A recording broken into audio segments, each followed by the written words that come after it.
So today I'm going to tell you what you can expect when you first arrive in Russia. How are you going to feel? How's it all going to be? Obviously I've done it already, even though it was a long time ago, but I speak to loads of people who come here all the time, and I consult them about how to come to Russia, because so many people are coming here now because of this shared values visa, essentially a renamed Russian residency. So what's it going to be like when you finally arrive? Through the trees here you can see the football stadium. So in Vladimir, next to the stadium is a very desirable place because it's right in the city centre. So when you first arrive in Russia, the first thing you'll notice is silence. It's a bit weird because you're in a new country with a language you probably don't know.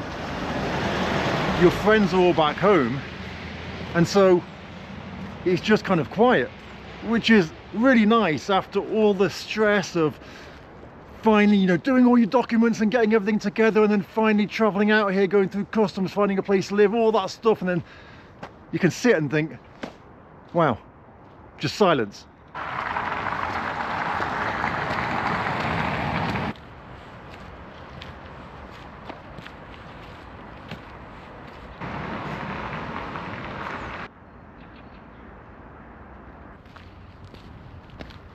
So you've made a massive choice to come out to Russia. A huge, huge, huge step. And most of your friends are going to be jealous of you. A lot of them want you to fail. They're hoping that you're going to fail. They're hoping that you don't like it. A lot of your acquaintances who are kind of pretending to be happy, they're really hoping that you hate it here. Secretly, they're hoping that something bad's going to happen to you and you move back so that they can feel better, because they're stuck in their crap lives, not happy and jealous of you, and jealous even of your family if you've taken the step with your family, who have made the step and decided to jump and go for it and make a change instead of just staying where they are. Some cool cars here, look.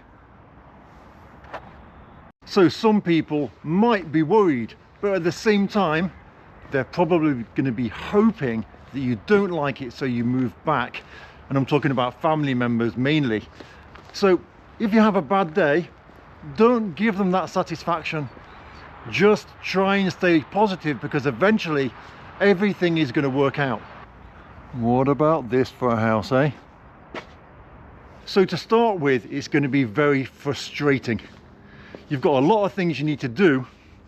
You've arrived in Russia, but you don't really know how to do it.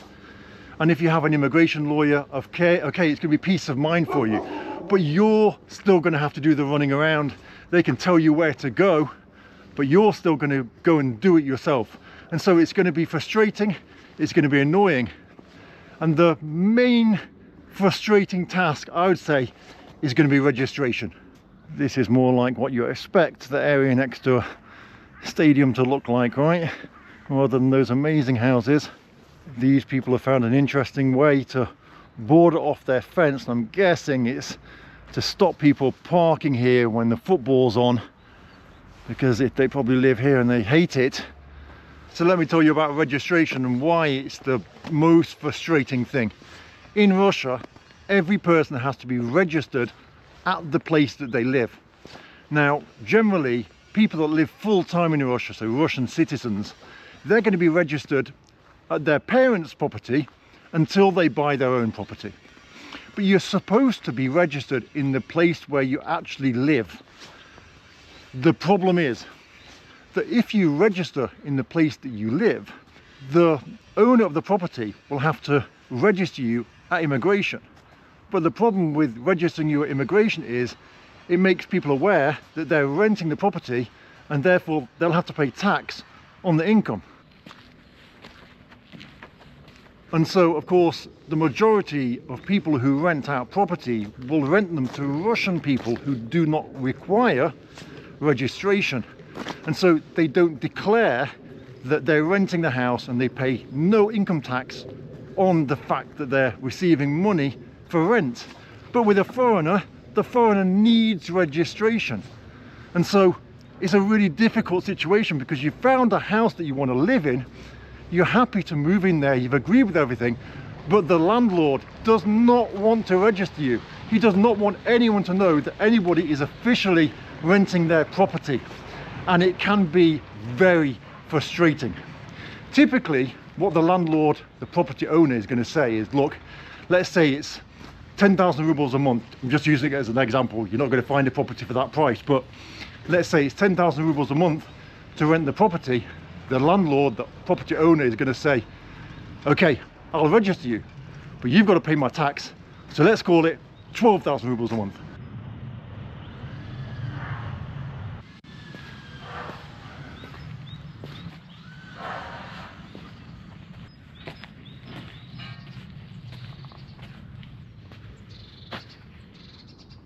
The next problem with registration is that Russian homeowners generally don't know the difference between temporary registration, which is what you're going to be doing at their property, and a full-time registration, which in Russia is called a propiska.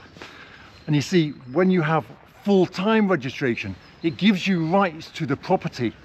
And we've had loads of scandals, and all Russian people know about this, that people will register full-time, a family at their house, and then they'll find that when they try and sell the property, they cannot sell it, because if a child has full-time registration, permanent registration on the property, that gives the child a right to the profit if the house is sold.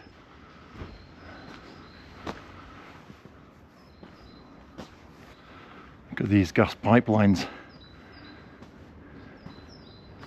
Loads of uphill today and loads of steps. So I'm going to give a shout out to one of my favorite YouTube channels, and doing these steps reminds me of one of his videos where he did steps around the house. He's an amazing storyteller, absolutely amazing. Oh, I'm knackered. So the channel is called American in Russia, and it's an American guy that's lived in Russia longer than me. It's about 25 years he's been here, and he's over my age, he's about 50, and he talks about his life during the Cold War in America and how it compares to reality. Really cool channel, great storyteller, go check it out. So essentially, not only have you got to find a property that you like, you want to live at and suits your budget, but also you've got to educate the Russian owner of that property about registration, explain that it's not permanent registration. They've got no risk involved, but they'll have to pay tax and you'll probably have to pay it for them. So this is interesting. Look, they've got this metal kind of thing here that stops people from parking there, but then they've got a cover for it so that it doesn't rust. Interesting, right?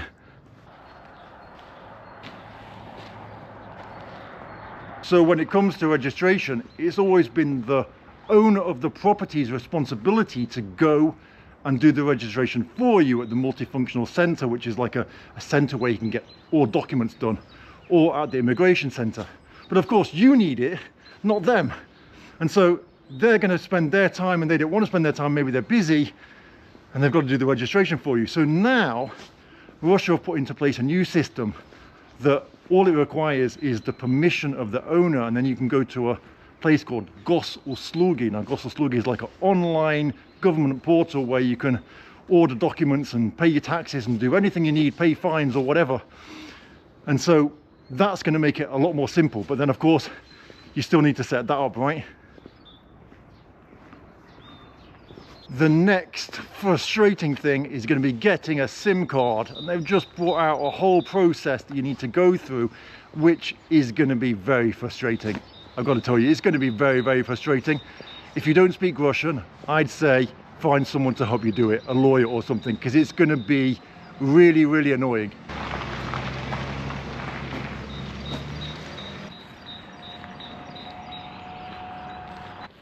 Check out this little bench. So typically in the past, Russia was not a country that was easy to relocate to. But the Russian government are now trying to make things a lot easier. They've had a lot of feedback from foreigners who are coming here, and so they know what to do, but unfortunately this new SIM card kerfuffle, we'll call it, has made it even harder. But that's just because of terrorism, of criminals. They want to make sure people go through the whole checks before they're able to buy Russian SIM cards. Look at some of these decorations.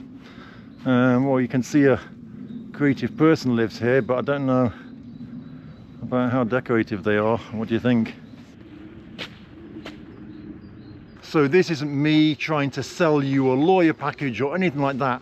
Whether you use a lawyer or not, you're going to go through this process and it's going to be a little bit stressful.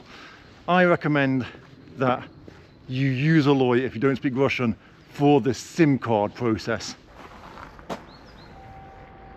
So if you want to succeed in Russia, then you must look at it as an adventure. There's going to be days when you go out and you try and do stuff, you can't do it, you don't know how to do it, it's frustrating.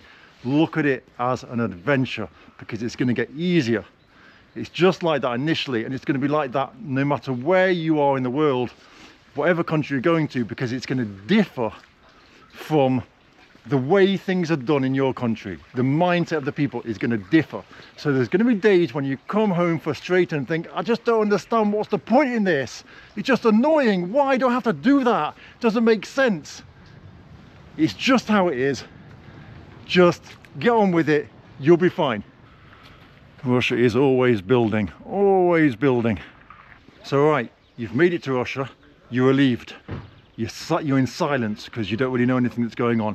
Then you have the frustrating, stressful period, and then relief again. So what comes next? Well, next, you are like a tourist. And how long you stay a tourist depends entirely on you. You could be a tourist for 10 years in Russia. I know people that live in Russia, essentially, they're still tourists. They haven't learned any Russian at all. They don't really know anything about what's going on. They only communicate with people in English back home, and they really don't know anything about Russia whatsoever. And so whenever they go to a party, they're the person that can't communicate with the other Russians. They're always like the touristy guest. And it must be quite embarrassing for them when they're asked, well, how long have you been here for? And they say, 10 years or 15 years. And they're like, people are like, what? You don't know a word. You don't know how to even order a taxi. There are people like this, and it all depends on you. All depends on you from this moment on. Now, I'll be honest, for the first few years in Russia, I really couldn't be bothered to learn the language either. I learned bits and bobs, but we didn't have smartphones and stuff like that, apps and all that kind of stuff. So I was forced to learn a little bit. But you can essentially live here like a tourist, especially if you end up just marrying a Russian woman, because they'll do everything for you. Obviously, they're your wives. Now, they're used to the man doing the things, right? But obviously the roles, well, they change because you can't do things yourself. And so you can remain a tourist essentially for your whole time in Russia, if that's what you want. But you won't really fit in. You won't really make Russian friends apart from the people that speak English. And so therefore you're limited to English-speaking friends, for example, if you're English-speaking. Also, you're going to make friends with other foreigners simply because they speak English, not because you particularly like them. And that's a really strange thing too, because you go out with another foreigner and you think, I really don't like you at all. Got nothing in common, and if you're in your own country, you wouldn't speak whatsoever. But you're forced to be friends because you need friends. I love the different house designs in Russia. So many different ones. Old ones, dacha kind of styled Russian traditional ones, and then ultra modern, and then traditional, all grouped together. So the next thing I recommend you to do is to try and integrate. Now, it's actually going to be harder for you to integrate if you have a Russian wife than if you don't have one. Because if you have a Russian wife, then she's going to be able to help you with the majority of things. Whereas if you don't have one, then you're going to integrate. You're going to have to. You're going to have to go out. You're going to have to meet people, join clubs. One thing I recommend people to do is if you don't want to be an English teacher, which a lot of people don't, right? I don't enjoy teaching English, don't enjoy standing up in a classroom and speaking to people, but you could do some volunteering. How about you do conversational English practice clubs once a week at your local cafe? You could approach a school, you could advertise that in the local newspaper on avita.com. And then you're going to meet people, and you're going to get yourself out there and put yourself out there and meet people, because you really need to get involved in society. You're going to practice your Russian, maybe get a Russian teacher. These things are really going to help you to assimilate, to meet people, to make friends, and to enjoy your life here. Oh, I love these flower pots. Let's see if we can get near it. Obviously it's on someone's land. So here you go, this house is for sale right in the city centre. Not a bad location. Obviously it's a bit dirty and stuff around here, but you'd soon clear all that up. The neighbouring house is pretty cool. And a little walk up there and you're right in the city centre. So my final message to you is this one. You're going to be frustrated. It's going to be difficult. It's not going to be easy. There's going to be both good and bad days. There's going to be days when you consider going back, but stick with it. If you stick with it, you'll find that it becomes an amazing change and a great step that you've made. Take advantage of other foreigners who live in Russia, like me. There's forums, there's people to speak to, people that have done things, people that can tell you and help you to do other stuff. No, doesn't work. There's going to be a temptation, especially for you North Americans, to call a lawyer every time you need help. But you'll find out if you try and do it yourself first that it's not as difficult as you think. You just don't know the process. So speak to other foreigners who live in Russia. Ask them how they went about doing stuff.